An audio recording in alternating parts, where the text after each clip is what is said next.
So it kind of opened my eyes up quite a bit. It was almost offensive with some of these wineries. There's so much a barrel has to offer, a grape has to offer. I like experimenting quite a bit with different types of grapes, different types of barrels. When you're chasing the consumer, like some of these larger wineries are, they're going for consistency. A lot of it is blended, a lot of it has residual sugar. And unfortunately, a lot of consumers think that they have something different. They may or may not like it. But one of our intentions was, I just want to make a wine I like to drink. Sit back and grab a glass. It's Wine Talks with Paul K. Hey, welcome to Wine Talks with Paul K. And we are in studio today, beautiful Southern California in Monrovia, about to have a conversation with Nerses and Carol Bezdjian. Is that right? That's right. I wrote it down, but I wasn't sure that was right. Please subscribe to the show. That's how podcasters keep their ego in check. If you have something good to say, go ahead. If you don't have anything good to say, don't say it. Don't need the bad review. But I appreciate you subscribing. But not while we're here today. Here to have a conversation with Nerses and Carol of Qini Wines. Qini. Tell me what that means. Armenian for wine. It's not the most creative. The Armenian word for I thought it was Guinea. Well, Eastern Armenian's Guinea, Western Armenian. Oh, Guinea. now we're going to have that conversation. So Eastern Armenian, Western Armenian. My kids are learning Western. My dad spoke Western. This is kind of interesting because this is not. Is it your day job now? It's quickly turning into it, but no. What was it? What were you doing? Logistics. So in what? A lot of wine, believe it or not. So yeah, a lot of warehousing, distribution, transportation. Move a lot of wine throughout the country. Here in LA? Yeah. LA. So if I'm a distributor, I can say, hey, listen, Nerses, I've got these 10 pallets. I'm going to store them in your place. Mm-hmm. You're bonded. And then I send you an order. You ship them out. Yeah. What's the name of the company? NFI. How come I don't know it? After all these years. Large East Coast-based company. But yeah, a lot of warehouse distribution, logistics. So started off working with the large kind of wine manufacturers. Started off drinking a lot of wine. And then eventually got into, the mechanics of what goes into winemaking. And was wine part of your family tradition at dinner? No, not at ours. Did you do? Yes, growing up, we always had wine at the dinner table, but wine hasn't been in our family. So winemaking has not been in our family. Well, I mean, that's a whole different step. We'll get to that. So, but sometimes it starts with the dinner table. Winemaking is a part of the Armenian culture. It goes, goes back in our history. It's in the blood. But it is in the blood. Yeah. And coming back from Armenia, we spent 10 days or 7 days there, and I shot a show on wine there. And, it's more evident every time you have a conversation, particularly with diasporans who go back because they get called back to do this. And in your case, you get called to do it because of your history in the trade. But there's a huge difference between logistics and wine business and making. Yeah. It says that really quite a bit. Yeah. So, obviously it stemmed from just drinking wine. And it got to a point where, I wanted something different from wines. Yeah. I wanted to understand personally, we wanted to understand the process of winemaking, but more importantly, I wanted to kind of create a wine that I kind of like. Mm-hmm. The more and more wine we were drinking, it was hard to find exactly what I like, what I don't like. There wasn't a go-to where I could say, that's the wine I'm going after. And I thought, why don't I just try to make what I have in my head in terms of flavor profile. It started off as a hobby. Yeah, very much. A couple of years. Don't they all? Yeah. Did you find that your palates were being more refined the more you tasted? Obviously, you're doing logistics. You probably had access to whatever you probably want to drink.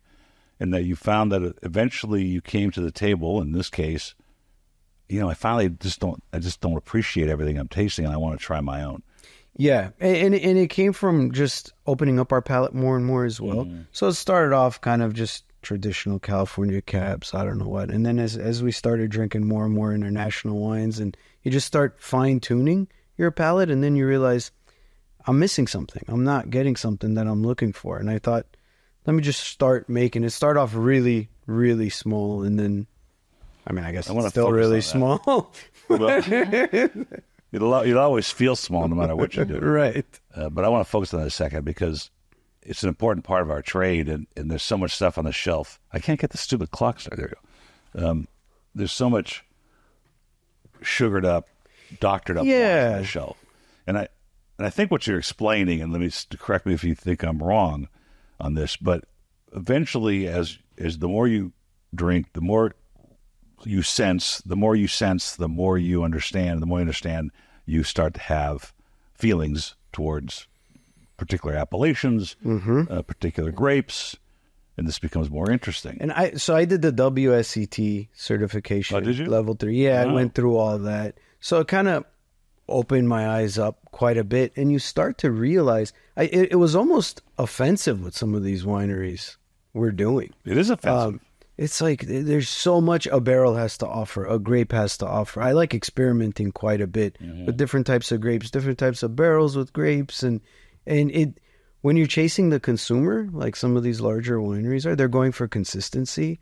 So it's a lot of it is blended, a lot of it has residual sugar, and unfortunately, a lot of consumers think that's, they have something different. They may or may not like it. But one of our intentions was, I just want to make a wine I like to drink. Right. If it ends up doing well commercially, so be it. If not, we have a lot of wine to drink. Yeah. I must add, the first couple of batches, we didn't like very much.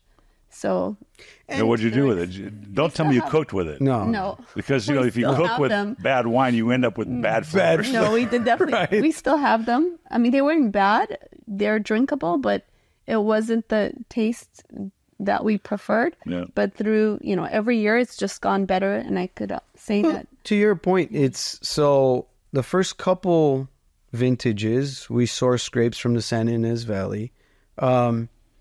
It's great. What we found, and maybe it was just the vineyards we were working with, but what we found was it was very, very earthy, herbaceous. They tasted like, green bell peppers. And there's a market for that. There's a palate for that. It wasn't what we were going. Right, yeah. Bordeaux varietals of San Ynez taste like green peppers. Yeah, and so we started, I've sourced grapes from throughout California, and the first couple vintages, it was very experimental until we thought, okay, this is the vineyard I want to contract with. These are the grapes. This is the, root stock or whatever that I'm kind of fits the flavor profile I'm going with.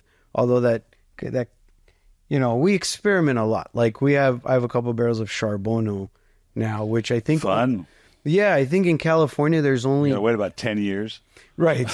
Well, the problem with it is that the grapes just don't ripen enough. Like the Brix level gets up to 21, 22. So you're going to end up with 11% ABV. If you wait any longer, you're going to have raisins. Right. So it's like, as a standalone, are you really going to? There have been, Charbonneaus in America since the 70s. Oh, yeah. Inglenook made a great Charbonneau, but the one I featured probably like in 85, 88 was probably 10 years old by the time I got to it, and it was fabulous. Let me stop here for a second. I want you landed on the side of wine, which is the fine wine side, which is driven by appellation, by grapes and palate-driven wines. And you and I probably look at the other side of wine, which is the Joshes, the Apothic Reds, the shelves that has the sugared up. It is a very important concept to understand. We need those wines because it brings people to the table that otherwise would not probably try wine.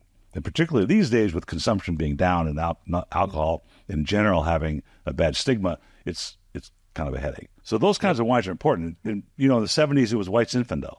Right. That's what brought, that's what. So by accident. So as much as we don't like these things by accident, we need them. Right. And I agree with you. And so the concept that I've been throwing out at winemakers, and now you're a winemaker, is like two things. One is about every generation eventually comes to what you came to. This realization that there's something out there that's really special about a bottle of wine. And we'll get into the cultural side of it in a second. The other is, there is no bad vintages. And this one I threw at a French winemaker the other day. He goes, I'm going to use this from now on, because if a wine is honest, if it's properly made and it's expressing the time of place and when it was grown, then it's going to be different than its previous vintage. But if it's properly expressing, by definition, it's not a bad There's wine. no bad vintage. Sure, I love it. I'm glad you agree. That's awesome. That could have been the end of the show if you didn't. Well, I think what's important is introductions in just a moment. Hey, have a listen to Stephanie Franklin. It's coming out in a week, and she is an incredible woman who is biting off one of the biggest projects I've ever heard of in the wine world. She's taking a vineyard to a place called Shankville, Texas. What is Shankville, Texas? It is not part of the Texas Wine Trail, not near Fredericksburg or Kerrville. And she is going there because she's the descendant of Mr. Schenkel, and she is planting a vineyard in a part of Texas that's never been done before, and it's because of her descendants. Shankville is one of the original freedom cities post-Civil War for the African Americans. It's an incredible story. Have a listen to that. As well, have a listen to Damon Rack. He is opening a shop in Atlanta, Georgia called Bottle Bank. It's a full experiential wine shop from where you can store your wines, open your wines, serve food, have a party, have an event, have a corporate event. It's a huge concept, and he's bringing it to Atlanta soon. So have a listen to that. You know, approaches that certain winemakers, like what I'm trying to express is the vintage, is the year, is that moment in time, right? The Apothic Reds and the Joshes, it's going to taste the same. Yeah, by definition, they won't. Year. Yeah. That's what they're going for. That's their intention, where ours is the opposite, right? That's why 82 is better than the 83, right? Like the year plays a big part, and that's what we're trying to capture. We're trying to capture the story. And that's a noble thing, because it's not the most profitable methodology in the wine business, as you know. Yeah, it's tricky because, you know, we're really happy with the 21 Meritage blend that we made. I don't know if I can make it again. Yeah, well, no. I'm going to do my best, right? Or, you know, that's the tricky part. It's what the grapes give us. That's true. What I got to work with. You know, it starts at the vineyard. The thought that came out of yesterday's conversation with the French winemaker at the commerce director at Chateau Carme-Aubryon was great wines are not developed, they're born. Mm-hmm. You can't make great wine from crappy grapes. Yeah, right. It was basically saying it's in the vineyard, and we can only screw it up. So, 100%. But, you know, just to think that a consumer might think, you probably get this question, are all good, you know, do all wines get better with age? And that's, no, actually, that's not what happens. Mm-hmm. Good wines get better with age. Right. Bad wines end up falling apart, separating. Right.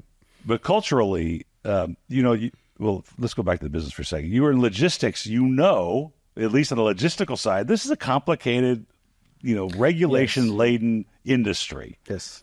What about manufacturing that surprised you when you said, I'm going to try to do this, and then you go, oh my God, I didn't realize this was going to happen?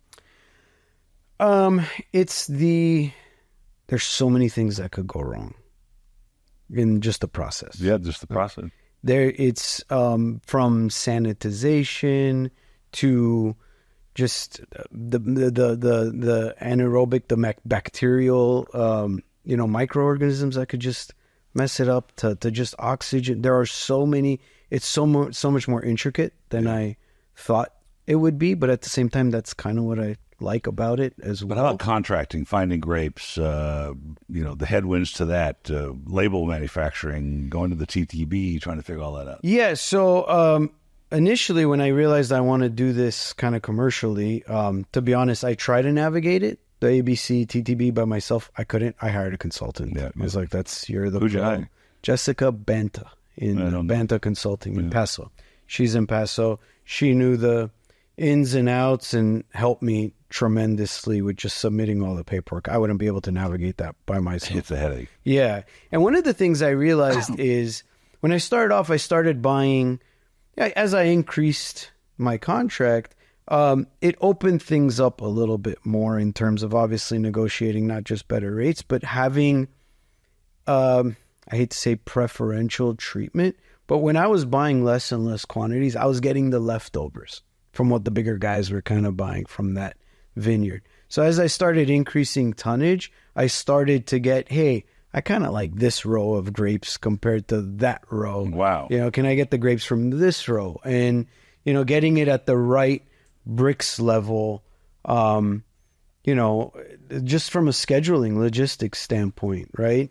It's before it was me, Carol, the kids going and harvesting, which we still kind of do, to the point where there's some farm labor coming in to help us, and they're picking at 3 a.m., right? Yeah, right. While the grapes are cool, as opposed to us going at 8 a.m. And, early on, the couple vintages that we didn't like, I realized we had harvested under the sun. And you can taste that burnt kind of sun profile. And I was like, okay, live and learn. We got to harvest in the middle of the night. Did you encourage this, Carol? I mean, it's just... Not at all. No, I mean... He's a hobbyist. He's very creative, and throughout the years, he's ventured into many hobbies, and I feel like this one really stuck.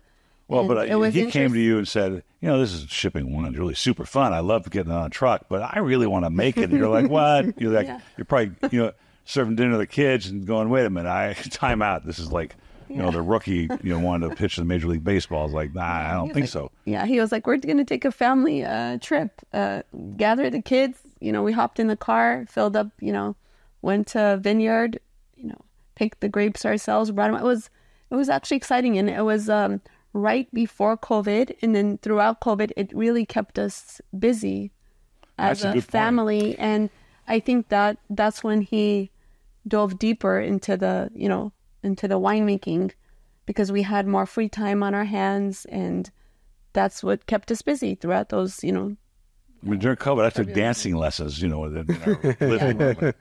Not that I ever became of that. Yeah. We were both home. I think we had time on our hands, I was working from home.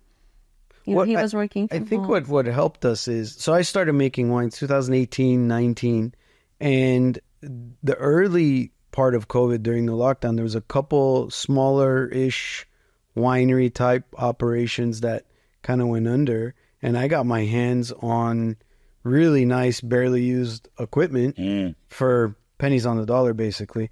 And I was like, you know what? This wine isn't terrible.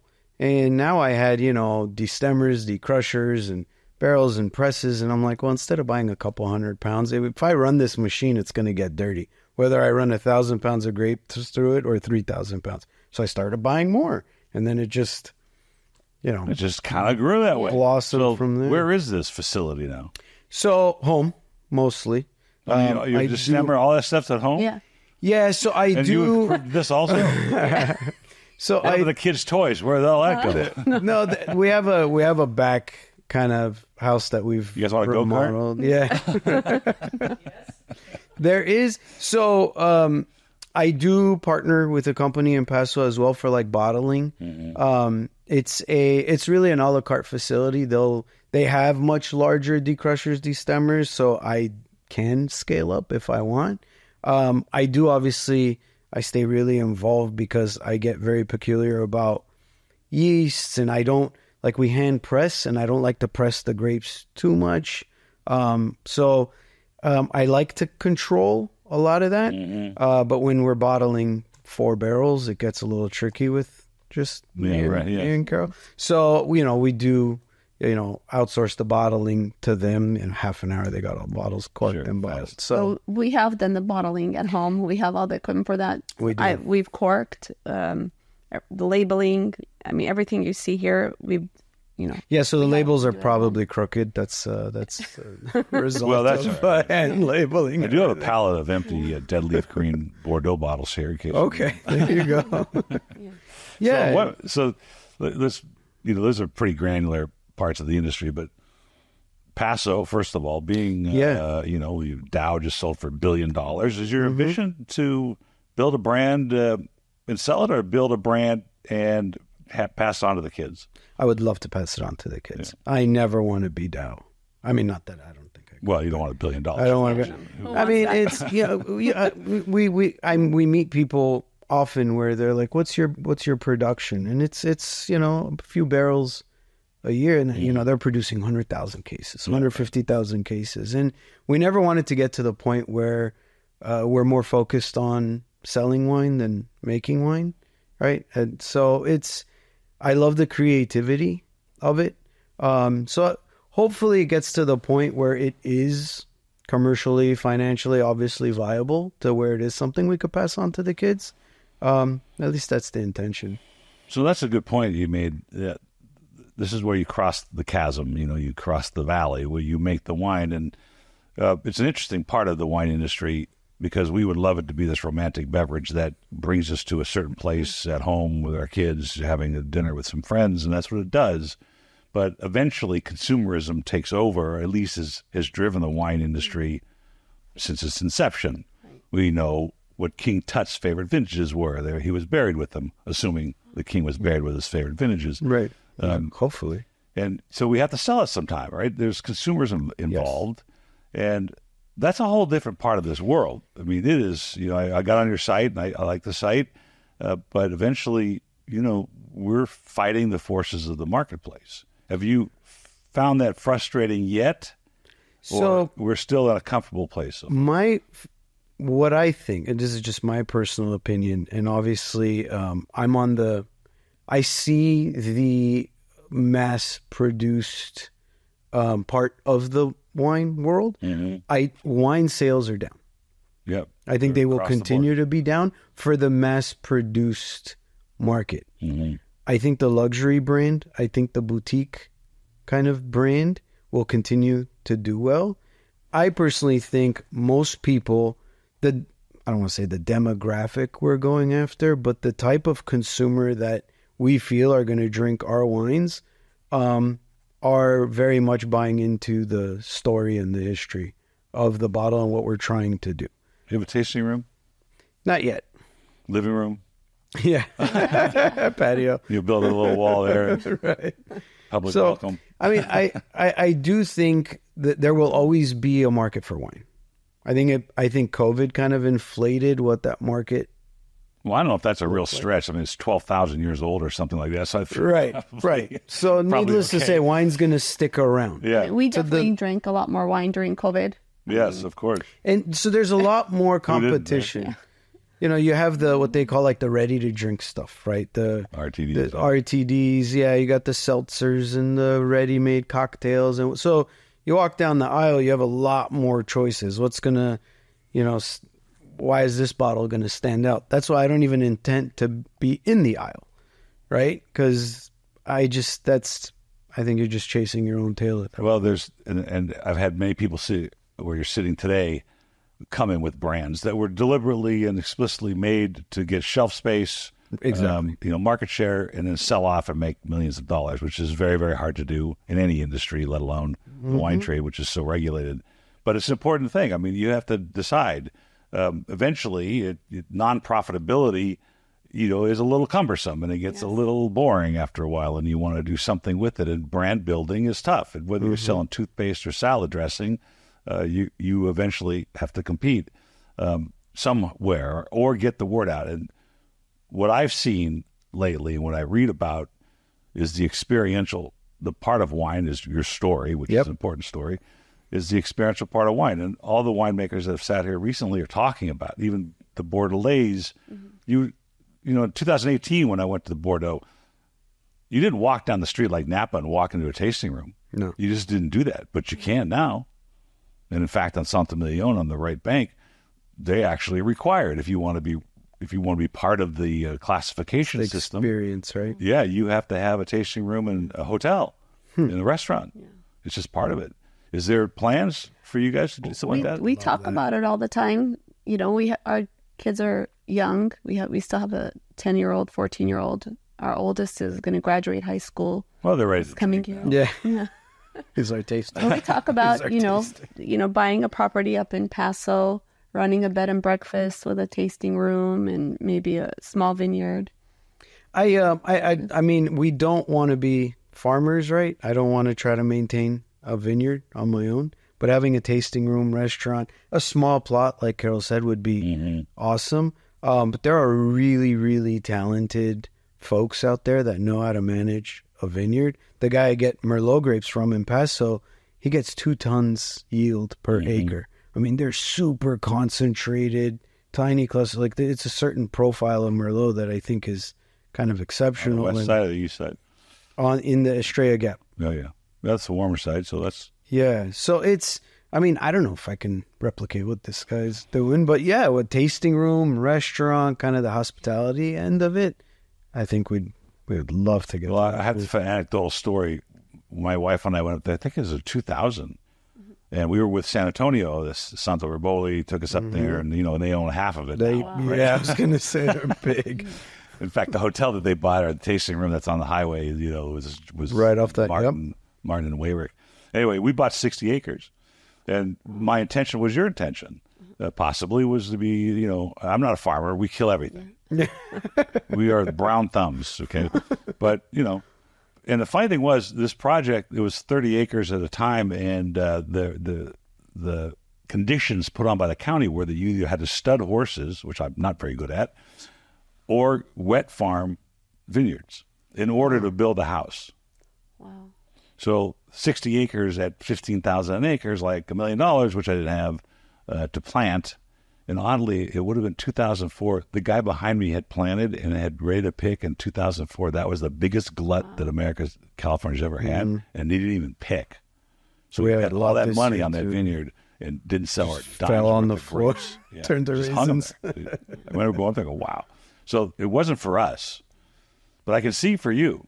I can see this is a lifestyle that would be fun. And Paso's a great place. But you chose Paso over San Ynez, over Napa, so over I tried Temecula, over Lodi. So I've tried grapes from all of the above. You did. Livermore Valley, Lodi, Temecula, San Ynez. We got grapes from Sonoma, Napa.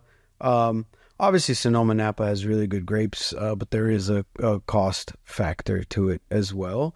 But even then, Paso grapes I would put on par with certain varietals, right? I love Syrah from the cool climate, like our Syrahs from Edna Valley. I was going for a cool climate Syrah. So again, depending on the grape. But Paso to me is, I mean, a lot of people go to Napa that don't understand wine. If you're going to Paso, you're a wine person, at least for now. I think it's part of the arc of burgeoning wine industries, and it's so slow. Yeah, it's one time a year you get a chance to do something, and then the next year and the marketing changes that's going on. So, other headwinds that you didn't expect that you doing this? No, I think what I don't yet, admittedly, like the sales marketing aspect. I think we have a lot to learn there. Like I'm just so focused on making the wine, where the kind of sales, marketing, that entire part of the wine world is still very much a, process. You definitely need help in that area. Well, the Deco was at the Kasabian vineyard was there, two desks over, and Andrea's out there standing in line.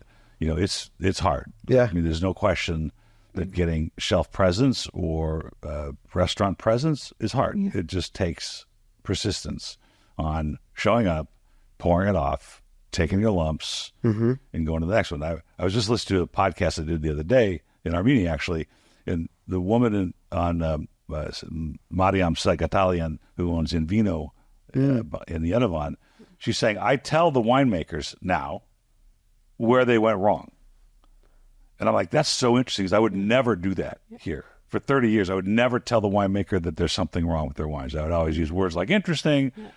No, I kind of appreciate her. And that was approach. her comment. Yeah, I'd like to know. Yeah. Because her comment was that we're in our industry, in the Armenian industry, that side of it, we're still at a point where we need to learn, what the marketplace will bear when it comes to that. So, do you really feel like this is a heart-searching Armenian culture you're bringing to the table? I do. I think wine historically is something that brings people together. Yeah. And I think especially within our Armenian culture. Culturally, historically, it holds a significant place in our culture. And I think it's now just starting to, better than I do, but starting to really find its identity within our community. For a long time, it was sweet, kind of Soviet era style wines. And I think it's come a long way. But I think what's most important is, yes, the indigenous grapes of Armenia, yes, the winemakers of Armenia, I fully support them. But even just in the diaspora, just the Armenians' kind of approach to wine, I think has changed and kind of found its way. And I think, I really do think it's in our blood. Like, so at Qini Fest, and I left about 4:30, my typical MO. I call and ask if I can come early and get started and get the hell out of there before it gets too crowded. But it was starting to fill up when I left at 4:30. And what were the comments made by people that were tasting mostly Arani all day, all afternoon, and come to the table and there's these American wines? Oh, so what I noticed even from last year, people are walking around looking for cabs. Really? Yeah. Do you have dry wine? Like, yes, all the wines we brought today are, on the dry side. So they were happy to taste that. So they were looking for, what we were offering. It was a refreshing break to get to your table. Yeah. Folks came to us and said, this is, I don't know what it is. They're just different than the rest. I was like, oh, I can explain to you why it is different, but all right. Well, go ahead. Oh, and then others were sending people that had already tried the wine to our I think that was the biggest compliment. Table. And we heard you have Petit Verdot. And they're like, it's very difficult to do, Petit Verdot. Are you sure it's 100%? People were kind of questioning. 100%, So we'd like to try it. So So a couple, 2-3 people came up to the table and were questioning the Petit Verdot, and they were impressed. And one guy was like, "You should. There's like 5% cab in here." I was like, "I made the wine." Yeah, I am. Yeah, I'm shocked at that. Frankly, yes, Petit Verdot bottled in passos, pretty unique. Yeah. Charbonneau will be even more unique. Yes. But that the clientele there were sophisticated enough. I'm not using sophisticated is not the word. Interested enough to say, is this 100% Petit Verdot? That's very unusual. Yes. And I will say it more so this year than last year, which was really interesting. It may have been some of the other wine vendors that were there visiting and heard about it and wanted to come see because they're winemakers themselves or they're selling wine. I was surprised a lot of people knew Petit Verdot. We got a lot of positive feedback, I would say. Last year, the Petit Jack was really popular. And that's the only one we brought back this year. But there were people who were really interested in the Syrah, the Petit Verdot. And it's an interesting irony that's going to occur. And I think the conversation happened and will happen again in Armenia. The Armenian pride says we have to grow Arani and Voskahat and Kangun and all the rest of that. And so in the conversation I had with Vahed Kashkarian when we were there was, man, not only are you biting off walking into a congested marketplace of wine, that you're competing against all regions of the world that are way more well known than Armenia, you are now going to try to introduce a varietal or more and explain that away. And we don't. The interesting thing that Mariam said in the same conversation was, we're not even sure exactly what Arani should taste like because it's so new. I mean, you think about it, we probably made 15 vintages, since freedom that are worth anything, and that's not really enough to understand, right? So where do you think you are in this cycle of understanding what you have? So, it's a good point. I think the early vintages were very experimental. I think we're now at a point where we know what we want and we know what we're going for. So I feel comfortable in the flavor profile and understanding how to work with the grapes. Obviously, the grapes I'm working with and the region in California that I'm sourcing grapes, it's a lot more established than Armenia. But first, it starts off with the flavor profile, I think. What's your intention? What are you going for, right? If there's a certain astringency, if there's a certain tannin profile, if there's a certain, oakiness or whatever you're going to go for, does the Arani grape give you that? I think it starts off with your intention and then backpedaling from that. What I've tried, and I experiment quite a bit, but what I've tried to do is I understand what a cool climate Syrah gives me. Now let me see how I can incorporate American oak versus French oak on that flavor profile, 50% new versus neutral. That's what, like our Petit Verdot, I know what a Petit Verdot gives me, right? I wanted it in neutral French barrels because I know what a new French barrel is going to give me, and I didn't want to give it that same oomph. So I went with neutral French barrels. I guess that the answer is there's an expectation with what I'm doing that's a little bit more defined than I think what newer regions like Armenia is experiencing. You know, women's palates are better than men's. You know this, right? Yeah, she's the taster. She's Yeah. Before when we do barrel tasting, before I drink it, I give it to her. I make adjustments based on what she tells me. like my wife can't drink Syrah, and I have Too peppery. I don't know what it is, but whatever I bring home, whether it's from France or another part of the world, if it's Syrah, I try to sneak it by her. It doesn't get by her. Maybe I've fooled her once out of 12 times. It's really funny. But there's something interesting you said. I have this firm belief that Arani does not like oak. Yes, Arani likes oak. Arani doesn't like oak. And one of the wineries I visited, I think their regular brand of Arani is okay, but the one they put in amphora, in the Caras, is really good. And it's very expressive, and it's very complicated, and it's very complex, and I could smell it and drink it all night just to figure out what's going on in there. See, to me, when you say it, if you want to penetrate a market and you want to get to consumers, why not stick with that, right? Like, why try to oak it? Yeah. Why, like, if you experimented and you got the flavor profile you're looking for, and you know the consistency you're looking for, and you could replicate it at scale, you should. I think, right? I think you stick with your philosophy that you're trying to do. But I think in the Armenian case, at least the indigenous Armenian case, you're supposed to put stuff on oak. The French do it. The Americans do it. Why aren't we doing it? And, of course, we're going to use Artsakh oak. Right. It's better oak. It's the best oak in the world. We all know this. Sure, of course. Of course. But, I mean, I would love to see... Where do you buy your barrels from? So there was a couple wineries up in Ventura that... the Coopers? Yeah. I have French and American. Obviously, I don't have Artsakh barrels yet. Well, I was talking to Seguin Moreau, the guy that makes barrels up there. Oh, yes, I have whatever four you of them. want. If you want Artsakh oak, we'll get you Artsakh oak. Wow. I have 4 Moreau barrels. I would love to... I mean, it's easy for me to say. I'm not there on site, but I'd love to see what some of the French varietals, how they do with Armenian terroir, right? How's a Cap Franc from Vayotsor? Or, you know what I mean? We haven't even thought that far. We're still trying to figure out Arani Sireni when there's a whole world, right? It's Napa Cab is Napa Cab because somebody 100 years ago decided to plant that's true. French cab grapes, and now there's an entire massive industry. Like, why can't we replicate that with Armenian terroir? It doesn't necessarily have to just be, and there are a few folks doing it. It'd be great to see more of it. Well, the market forces, which you are now understanding, are very difficult. And like I said, you're trying to bring not only a new appellation to the world of wine. There was one wine that came through here years ago. It was called Hickory Ridge. So your first impression would be that it's American. But it was from Moldavia, you know, and then it was labeled Cabernet. So, you know, they were trying to get the Americans to look at it and go, oh, Cabernet Sauvignon, Hickory Ridge. This must be, you know, must be something really cool.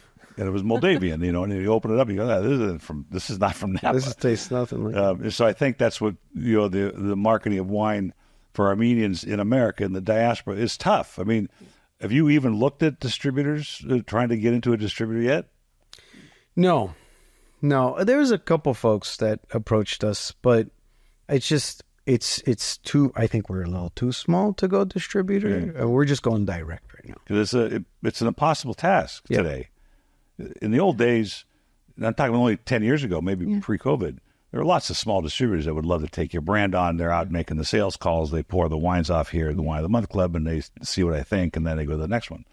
It doesn't happen anymore. Yeah. There's one of my mentors. She's a master of wine in New York.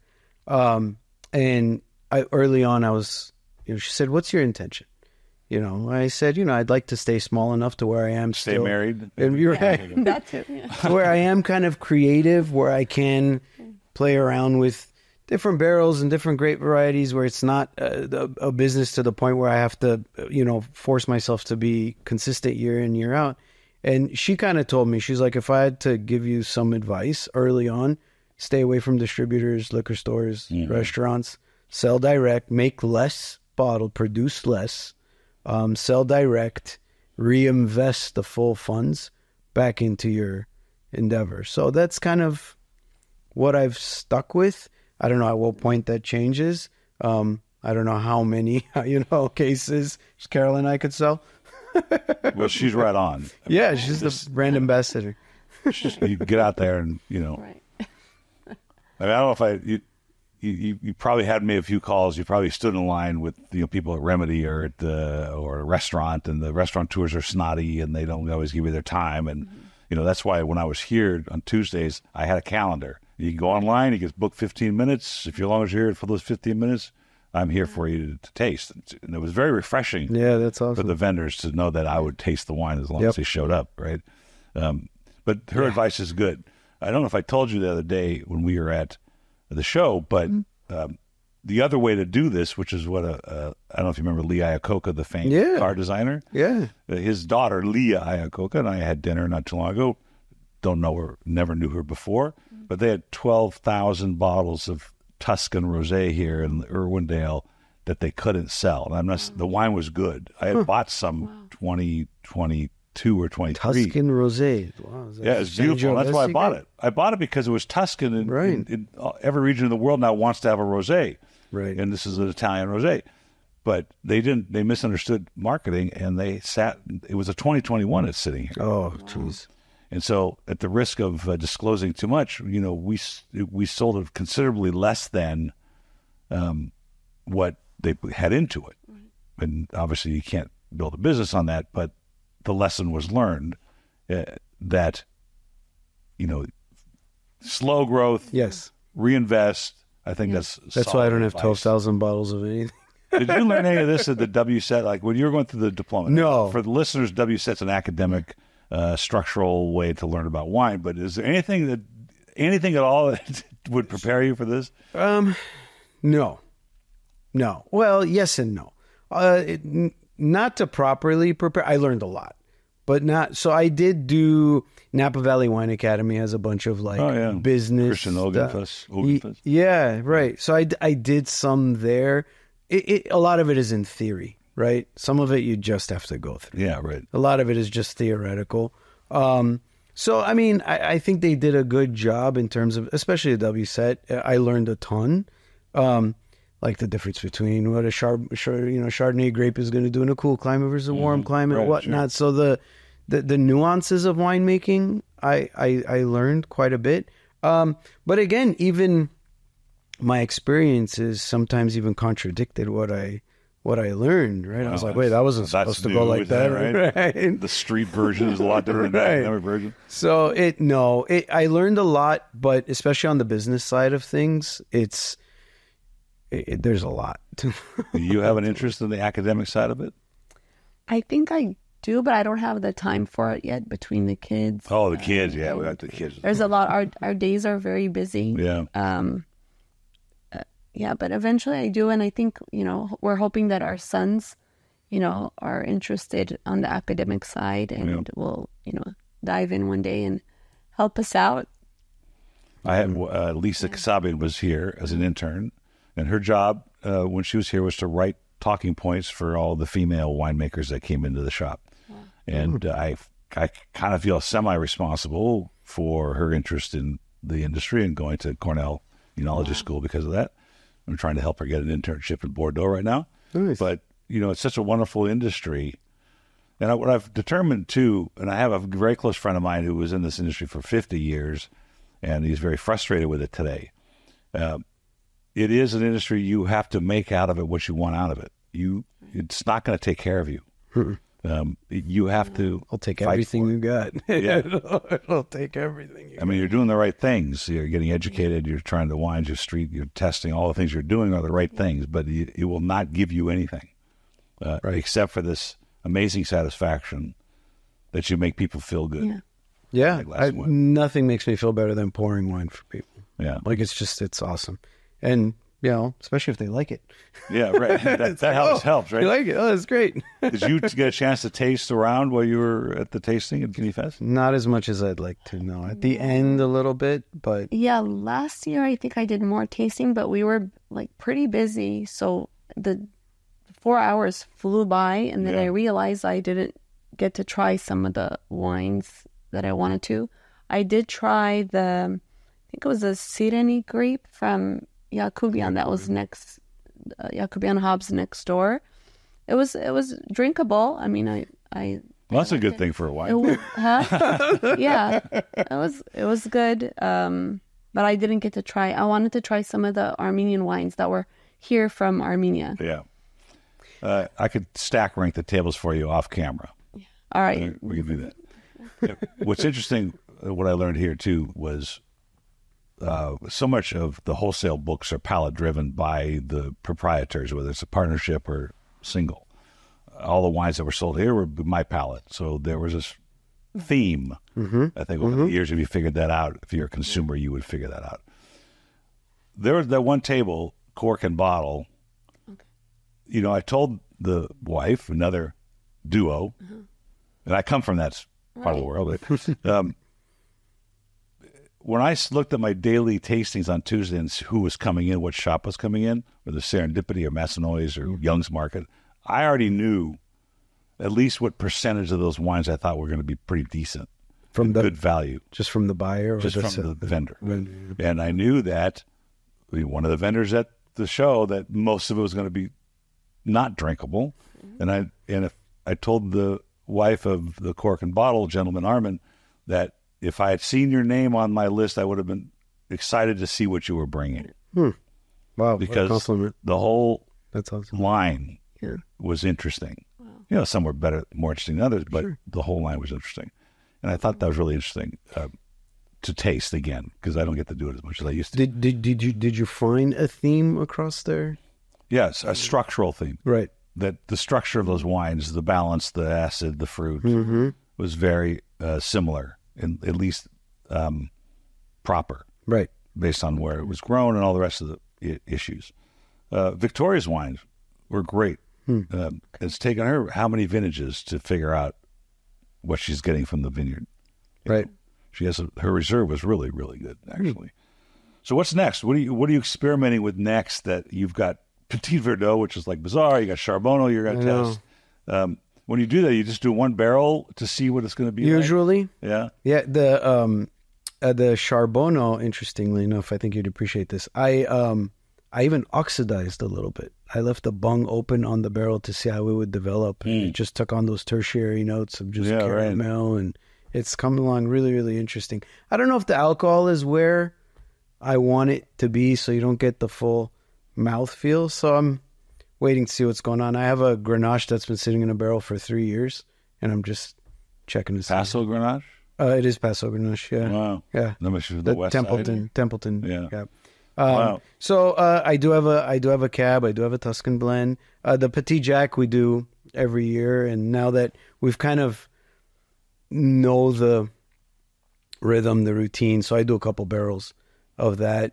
So yeah, it's I love experimenting with yeasts as well. So I'll use like multiple different types of yeast in fermenting. Let's not geek out too much, but why aren't you using natural yeast? I have. It's very, very difficult to control. It is. It's really difficult, and I don't know if I have the labs and the fortitude, the yeast fortitude. Yeah, I can't. I tried a couple times. I couldn't control it. Maybe you'll make a White Zinfandel. Right. Yeah, maybe you'll end up with a brand of wine that you never expected. It's so difficult to just it just starts developing things I don't want it to develop. And it's wild. I'm going to ask you guys a question. This is for fun now, because we're almost out of time. If you can believe it. This is a book from the 70s. I found it in my dad's library. It's from Dr. Murray. He was a bona fide MD in France. Oh, look at that. And he had and he's got some videos online that you can watch, which talks about the curative properties of wine to most human ailments. Huh. Wow. Perfect. And I think I've determined after reading this that, whether you have that ailment or not doesn't really matter. If you have a couple glasses of wine, you feel better. You forget about the ailment. That's really interesting. I'm going to read you an ailment, and I'm going to give you 3 choices. Now, these are all French wines, so you have to know what the varietal. So if it's a Medoc, it's Cabernet. If it's, Burgundy or Beaujolais, you know what it is, okay? So let's just say you have... and you have to give me why. So the answer, if you take the Master of Wine or if you take the Diploma WSET, it's not always the answer that's important. It's like why you arrived at the answer. So you have to have a reason. Can't just say I think so. You sound nervous. Right? Yeah, It's like I am nervous. it was not a test. It's just for fun. Multiple choice, right? No. Okay, let's call it nervous depression because you got in the wine business and now you have nervous depression. I do have nervous depression. Yeah, that's accurate. Should you have a dry champagne, a Medoc Red, or a Côte de Beaune, which is Burgundy? To treat nervous Nervous depression. depression. Not just You said dry champagne? A dry champagne. I'd go with the dry champagne. Why would you do that? So you have to tell me why. You know, you're depressed, the bubblies, it kind of makes you feel good. Probably having it on a Sunday afternoon. I mean, I drink all three, but I don't know. What's your answer? What do you say, Carol? I was going to go with one of the reds. The cab? Medoc? Medoc. But Do you like Pinot Noir? yes, Okay, so I mean, French Pinot Noir or French Cabernet? I like French Pinot. God, you guys got it all wrong. Really? It's the Medoc? I mean, you had a 33% chance. Like, Yeah, we'll I give you three failed. answers. We failed. Can you cut this part out? So, Can you bring them out? Can you Actually, bring them out so we could try I it? mean, generally, yes, we do that. Generally, no one gets it right. You know, this is like, but he says nervous depression. We cannot ignore the great disease of this century. It is called depression. The deficiency, let's see, we never before used so many artificial tranquilizers and tonics as we do now, while we complacently proclaim the benefits of industrial, technocratic civilization and earn unheard of profits. You know, that's kind of interesting. He's talking about the stuff they're talking about today. Today? Yeah. Big This is pharma, 50 years. take over, right? The deficiency sometimes responsible is phosphorus is the issue.